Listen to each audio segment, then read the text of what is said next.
पहले गाबा जी के पास चलते हैं। गाबा सर, मार्केट 2 दिन से थोड़ा सा वीकनेस दिखा रहा है, आज भी इसने अहम लेवल तोड़े, क्या नज़रिया बनता है निफ्टी और बैंक निफ्टी में? वेल ऐसा है कि मार्केट में आपको जो वीकनेस नजर आती है वीकनेस नहीं है। इनफैक्ट मैं कहूंगा ये टाइम वाइज करेक्शन है। मार्केट में करेक्शन दो तरफ होते हैं, एक टाइम वाइज करेक्शन, एक प्राइस वाइज करेक्शन। ये दोनों ही है क्योंकि सेंसेक्स का परसों शायद 70,000 एक आंकड़ा था राउंड फिगर का, वो अचीव हो गया।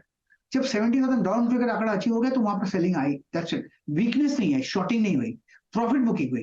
तो बेसिक जो ट्रेंड है इंटेक्ट है, वहां अब तक कॉम्प्रोमाइज नहीं हुआ। जब तक ट्रेंड कॉम्प्रोमाइज नहीं होता तब तक हमारा कहेंगे ट्रेंड इज स्टिल इंटेक्ट। अब हाँ, करेक्शन आ सकते हैं, दैट्स नॉर्मल, हेल्दी है। आए तो बहुत अच्छा करेक्शन, टाइम वाइज और प्राइस वाइज दोनों आता है तो बहुत अच्छा। तो हम कहेंगे कि अब ट्रेंड स्टिल इंटेक्ट है। आज लगता है कि शायद हमको थोड़ी और करेक्शन बढ़ सकती है, लेकिन वीकनेस नहीं है, ये बात का ध्यान होना चाहिए। स्ट्रेंथ कहां दिखेगा? जब आज के लिए मार्केट 21,050 के ऊपर ट्रेड करेगा, वो फर्स्ट साइन ऑफ स्ट्रेंथ होगा। उसके बाद एक अप ट्रेंड रिज्यूम होगा। ये गैप से नहीं होना चाहिए, ये ट्रेड कर होना चाहिए निफ्टी को क्रॉस। ओके, तो ये रजिया है मार्केट में। दिन के दौरान देखते हैं कैसे मूव करता है कई सारे स्टॉक्स। गाबा सर, आज आईटी में बड़े दबाव है, कोई राय बनती है आपकी टीसीएस और इन्फोसिस में? वेल टीसीएस काफी दौड़ भी तो चुका था, फ्रॉम 3,300 टू 3,700, 400 रुपए दौड़े और करेक्ट ना हो। मार्केट जब स्ट्रेच हो, अनस्ट्रेच ना हो, नॉट पॉसिबल। थोड़ी पॉसिबल है कि थोड़ा टीसीएस में थोड़ी डिप मिल सकती है। ट्रेड करा है 3588, पॉसिबल है कि नीचे आए 3350, 3525, ये एक जोन है। मेरे ख्याल से वहां पर भी आ जाता है तो इट्स ओके। ओके, तो ये हाँ ठीक है। आईटी में चूँकि यूएस में वो नतीजे अच्छे नहीं दिए हैं ओएफएस ने, ओरेकल फाइनेंस ने, उसका भी थोड़ा दबाव हो सकता है। प्लस साथ ही फेड की बैठक भी है तो उससे पहले भी होगा, और इन सब चीज़ों पे की वजह से मार्केट में थोड़ा सा प्रेशर आता हुआ दिख रहा है, और इसी को हम लोग लेके चलते। चलिए सवाल जवाब लेते हैं फटाफट। अब लोग आने सवाल भेजना शुरू कर दिए हैं। राकेश मिश्रा का सवाल है। गावा साहब, 2 सवाल हैं इनके। एक तो आरसीएफ अगले 6 महीने के लिए नज़रिया जानना चाहते हैं, और दूसरा बजाज हिंदुस्तान पे। बजाज हिंदुस्तान आरसीएफ, पहले आरसीएफ निकालता हूँ, Maharashtra chemicals and fertilizer. Trend index थोड़ा स्ट्रेच है, nothing to worry, up move on है। 150 में स्ट्रॉन्ग सपोर्ट है, आप होल्ड कीजिए, नथिंग टू वरी। दूसरा Bajaj Hindustan, let me see, sugar stocks है, let me see Bajaj Hindustan. थोड़ी वीकनेस है, अब काफी दौड़ा था फ्रॉम 12 रुपए से 35 रुपए, नियरली 3 टाइम्स हो गई। करेक्शन आया है अभी 2772 पे ट्रेड कर रहा है, पॉसिबल कि लोअर लेवल देखे शायद 22 भी आ सकता है, लेकिन ट्रेंड इंटेक्ट है। शॉर्ट टर्म में थोड़ी वीकनेस है बजाज हिंदुस्तान। ओके, तो ये है। अच्छा गावा सर, पीआई इंडस्ट्रीज में आपकी क्या राय है अभी? पीआई इंडस्ट्रीज में चार्ट निकाल लेता हूँ, पीआई इंडस्ट्रीज का। पीआई इंडस्ट्रीज, यस, मुझे मिल गया। वीकनेस है, कल काफी वीकनेस थी, मैं मार्केट पे तो नहीं था, देखने को नहीं मिला। आज भी वीकनेस है, 3,300 भी पॉसिबल है। वीकनेस है, थोड़ी प्रोसेस कर सकती है वीकनेस, लेकिन 3,200 भी पॉसिबल है। वहां पर थोड़ा सपोर्ट मिल सकता है पीआई में, थोड़ा शॉर्ट टर्म में वीकनेस है। अदनान मसूद का सवाल लेते हैं, और यस बैंक के बारे में जानना चाहते हैं। ये होल्ड करें या ना करें? अगर होल्ड करें तो क्या टारगेट आ सकते हैं? देखिए यस बैंक बेसिकली बेस बना रहा है, और कभी कभी बेस बनाते बनाते वक्त लगता है। बेस कर रहा है 21 के आसपास। मेरे लिए यस बैंक 5 ईयर्स के लिए होल्ड है। 1-2 महीने के लिए सब कुछ हो सकता है, लेकिन जब ये 29 का ये जोन है, ये पार कर लेगा, उसके ऊपर मंथली बेसिस पे क्लोज मिल जाता है, तो मैं कहूंगा ये स्टॉक बॉटम आउट हो चुका। फिर इसका टारगेट क्या होगा? फिर टारगेट अभी 105 ईयर्स की बात कर रहा हूं मैं। अब ट्रेड करें 20 और 20 to 180 rupees, 5 times from multibagger बन सकता है, अगर आपको होल्ड करने का पेशेंस है, 3 4 5 6 7 ऐसा मिलेगा। लेकिन यहाँ पर ये लॉन्ग टर्म बाय होना चाहिए, इतना कह सकता हूँ। यस बैंक में बेस बन रहा है, और बेस बनते बनते अगेन वक्त लगता है। ओके, लॉन्ग टर्म बाय हो सकता है, बेस बनते बनते वक्त लगेगा। आकाश वाणी नाम है इनका ट्विटर हैंडल का। इन्होंने नोसिल पे सवाल पूछा है। 227 पैसे की एवरेज कॉस्टिंग पे इन्होंने 3300 शेयर खरीद रखे हैं, क्या करना चाहिए इनको? 200 में नोसिल में बहुत ही स्ट्रॉन्ग सपोर्ट जोन है, अप मूव ऑन है, लगता है 300 जाएगा और शायद 300 भी पार कर लेगा। Long term hold, yes, NOCIL hold. Okay, NOCIL में ये हो गया। अच्छा, हम लोग बातचीत कर रहे थे पीआई इंडस्ट्रीज़ की, जहाँ पे कल एक खबर आई, उसके बाद स्टॉक में तगड़ा करेक्शन दिखा, और आज भी थोड़ा दबाव पे दिख रहा है। कंपनी के जॉइंट एमडी रजनीश सरना जी हमारे साथ जुड़े हुए हैं। दरअसल इनका एक प्रोडक्ट है पाइरोक्सोसल्फोन, और उसका डोमिनेंस है मार्केट में, और इनका सबसे बड़ा प्रोडक्ट है इस कंपनी का। तो एक खबर ये आ रही थी कि एक चीन की कंपनी भी आ रही है इसी प्रोडक्ट को लेकर के, उसका भी एक असर था। साथ ही कुमियाई जो एक जापानीज़ कंपनी है, काफ़ी बड़ा इनका क्लाइंट है, उसका गाइडेंस थोड़ा कट रहा है। इसकी वजह से स्टॉक में तगड़ा इम्पैक्ट देखने को मिला। जरा समझते हैं इसको कि ये पूरी कहानी क्या है। रंजीत जी बहुत बहुत स्वागत है सीएनबीसी आवाज़ पर। ये क्या है सर पाइरोक्सोसल्फोन? नमस्कार। जी, ये पाइरोक्सोसल्फोन की कहानी क्या है? ये तो बहुत चिंता है मार्केट में, लोग कह रहे हैं बड़ी दिक्कत होने वाली। क्या है एक्चुअली मैटर आपके हिसाब से? नमस्कार। Let me try and give you some clear picture. इसकी पूरी वास्तविक स्थिति आपको मैं समझाता हूँ। ये जो प्रोडक्ट है ये बहुत ही पॉपुलर नई technology pre emergent herbicide, weed herbicide है, ठीक है। और पिछले 4-5-6 साल से इसमें अच्छा ग्रोथ हो रहा है। और अभी भी जिस तरह से इसका अडॉप्शन हो रहा है ग्लोबली, अलग अलग क्रॉप में बहुत ही सिग्निफिकेंट हेडरूम है इसकी ग्रोथ का ग्लोबली, ओके। और कई प्रोडक्ट्स हैं उसमें, एनवायरनमेंट रिलेटेड कई चैलेंजेस हैं, एंडोक्राइन डिसरप्टर टाइप से कई चैलेंजेस हैं, और उसके चलते अलग अलग ज्योग्राफीज में, कंट्रीज में इस प्रोडक्ट का एडॉप्शन हो रहा है। और जो एक बहुत बड़ा मार्केट है, मतलब आज की डेट में ये प्रोडक्ट कोई 500-600 मिलियन होगा, लेकिन ये जो मार्केट मैं बता रहा हूँ, जो सेगमेंट बता रहा हूँ, वो $multi-billion मार्केट है, ओके। और कई प्रोडक्ट्स हैं उसमें, तो वो उन मार्केट्स में ये प्रोडक्ट अपनी एक पोजीशन बनाता जा रहा है। सो द फर्स्ट पॉइंट जो मैं आपको बताना चाह रहा हूँ कि इस प्रोडक्ट का ग्रोथ का सिग्निफिकेंट हेडरूम है। और ये जो जेनेरिक कंपनीज की एक्टिविटीज भी आपने भी कुछ रेफर किया, कुछ अनाउंसमेंट चाइनीज कंपनीज के और कैपेसिटी बिल्डिंग एक्सेट्रा, ये भी यही दर्शाते हैं कि इस प्रोडक्ट में जो ग्रोथ का हेडरूम है, पोटेंशियल है, कई कंपनीज इसमें इंटरेस्टेड हो रहे हैं। तो ये तो एक पहला पॉइंट है।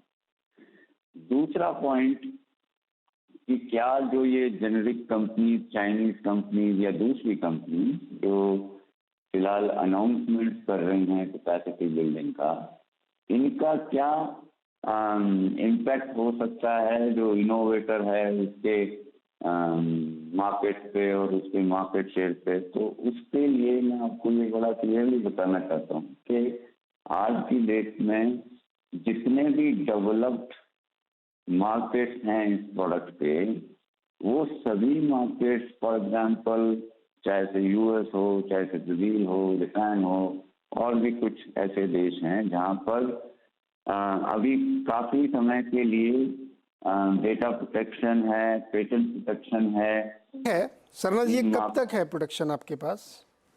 हाँ, तो ये इनोवेटर के पास, हमारे पास, हम तो टेक्निकल मैन्युफैक्चरिंग करते हैं, हम तो खैर बाजार में बेचते नहीं हैं, बट इनोवेटर के पास ये कई मार्केट में 2025 तक है, कई मार्केट में 2028, 2030 तक है। और उसके बाद भी क्या है कि ये जो प्रोडक्ट है ये मिक्सचर और combination with other AI. Sarna ji एक मिनट रुकिए। सरना जी रुकिए ना सर। ये टेक्निकली नहीं, मार्केट जो ये जानना चाहता है कि क्या जो जापानीज़ कंपनी है अवकीरा माफ़ कीजिएगा, कुमियाई ने अपने गाइडेंस कट किए हैं, उनके रिजल्ट्स भी आने कल, पहला सवाल। दूसरा, इस जो पाइरोक्सोसल्फोन से आपको कितना रेवेन्यू आता है, जिस पर लोगों की चिंता हो रही है कि अगर ये दिक्कत आएगी तो नुकसान हो सकता है।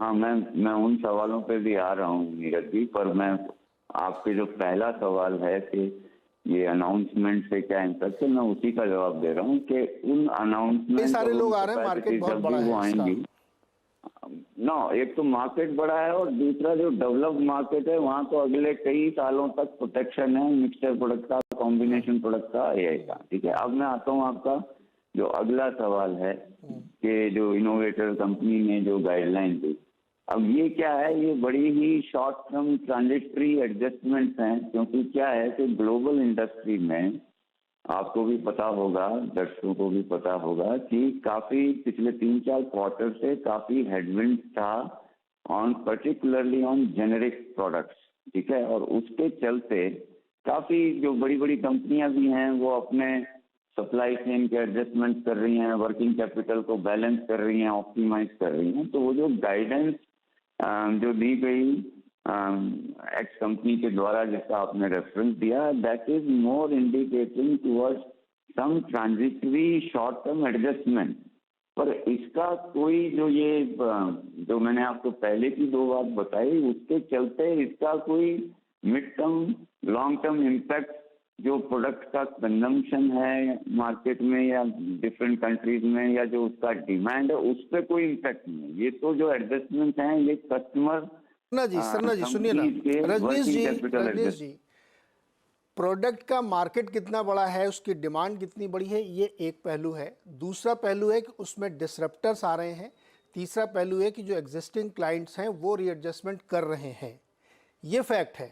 अब मैं आपसे, मेरा सवाल ये है कि आपका सबसे डोमिनेंट प्रोडक्ट है, सबसे ज़्यादा इससे रेवेन्यू आपको आता है, इसलिए बाजार को ज़्यादा चिंता हो रही है, ये आप मानते हैं कि नहीं? हाँ, तो उसी पॉइंट पे मैं नीरज जी आ रहा हूँ कि हमारे लिए एक बड़ा प्रोडक्ट है, लेकिन ये भी एक बात जो हमने समय समय पर बताई है कि पीआई इंडस्ट्रीज का बड़ा ही डाइवर्सिफाइड पोर्टफोलियो है हमारे एक्सपोर्ट और डोमेस्टिक मार्केट में। हम कोई एक प्रोडक्ट या 2 प्रोडक्ट की कंपनी नहीं है। आज की डेट में हम 24 से 25 प्रोडक्ट एक्सपोर्ट करते हैं और डोमेस्टिक में भी 35 से 40 प्रोडक्ट आज हम सेल करते हैं। हर साल हम 4 से 5 नए प्रोडक्ट लॉन्च करते हैं, चाहे से वो एक्सपोर्ट हो चाहे से डोमेस्टिक हो। तो कहने का मतलब ये है कि यस, ये प्रोडक्ट बड़ा है और हर 3 साल 5 साल में दूसरे नए प्रोडक्ट बड़े हो जाएंगे। जिस तरह से हमारा पोर्टफोलियो डेवलप होता है और डाइवर्सिफाई होता है, उसके चलते किसी एक या 2 प्रोडक्ट पे कोई डिपेंडेंस नहीं रहती है। कितना रेवेन्यू आता है sir answer to your question. ये कितना बड़ा चंक है रेवेन्यू का सर? ये साहब नीरज जी, मैं माफी चाहूंगा, because of various confidentiality obligation हम ये प्रोडक्ट स्पेसिफिक साइज स्पेसिफिक बात नहीं कर सकते हैं। लेकिन इतना आपके लिए जानना सफिशिएंट होगा या दर्शकों के लिए जानना सफिशिएंट होगा कि एक डाइवर्सिफाइड पोर्टफोलियो है। जो इसका कॉन्सेंट्रेशन आज से 5 साल पहले था, 3 साल पहले था और आज के 2 साल बाद होगा, उसमें सिग्निफिकेंट डिफरेंस आ जाएगा। This is what I am saying. हम उसे महसूस कर रहे हैं, ऐसा कोई चीज नहीं है। हम चाहे से वो इनोवेटर हो चाहे से वो हम हो, अगर आप हमारा पिछले सालों का और इस साल का करंट ईयर का भी देखेंगे तो ग्रोथ है और आगे भी ग्रोथ ही रहने वाली है, ठीक है। तो ये जो कंपटीशन का जनरलाइजेशन का आप बात कर रहे हैं, उसका मेरा वही कहना था आपसे कि जनरलाइजेशन तो देखिए हर प्रोडक्ट का होगा, ठीक है, और इस प्रोडक्ट में भी होगा। लेकिन ये कोई इमीडिएट मिड टर्म में कोई थ्रेट नहीं है, ना तो इनोवेटर के लिए और ना हमारे लिए as a manufacturer. This is the point I am saying. अच्छा सरना जी, आपका export revenue, Sarna ji pointed सवाल सर पूछ रहा हूँ मैं, एक्सपोर्ट रेवेन्यू आपका करीब 50-55% है इस प्रोडक्ट से? मैंने आपसे पहले ही कहा, मैं प्रोडक्ट स्पेसिफिक आपको मेरे कुछ कॉन्फिडेंशियलिटी ऑब्लिगेशन है, इसलिए हम आपको बता नहीं सकते हैं। ऐसा नहीं कि हम बताना नहीं चाहते हैं, बट हम बता नहीं सकते। ओके रजनीश जी, बहुत बहुत शुक्रिया बातचीत करने के लिए और क्लैरिफाई करने के लिए। लेकिन एक डिसरप्शन है मार्केट में और उसको लेकर के एक कंसर्न है।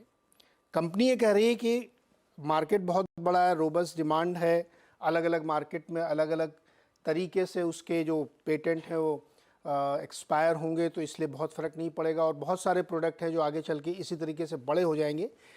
इस तरीके से कंपनी मिटिगेट करने की कोशिश कर रही है। लेकिन कोर क्वेश्चन ये है कि एक बड़ा डिसरप्शन आ रहा है चीन की तरफ से और जो इसके सबसे बड़े क्लाइंट्स हैं वो अपने गाइडेंस कट कर रहे हैं, इसलिए स्टॉक पे ये प्रेशर देखने को मिल रहा है। कंपनी इसको कैसे डील करेगी, या अगले क्वार्टर के रिजल्ट्स में आएंगे, और साथ ही कल कुमियाई का रिजल्ट भी आना है जापानीज़ कंपनी का, तो उससे भी हमें पता चलेगा। पीआई इंडस्ट्रीज़ आज भी 3% नीचे, और कल ये 9-10% गिरा था। छोटा सा एक ब्रेक के बाद सवाल जवाब का सिलसिला लौटते हैं और अमित का सवाल लेते हैं। ईएमएस लिमिटेड के 500 शेयर हैं 304 रुपये पर, और एफएल इंडिया के 100 शेयर हैं 1174 पे। गाबा सर, क्या करना चाहिए दोनों में, ईएमएस और एफएल इंडिया? एफएल इंडिया का पहले देख लेता हूँ। AFF, ये एफएल इंडिया।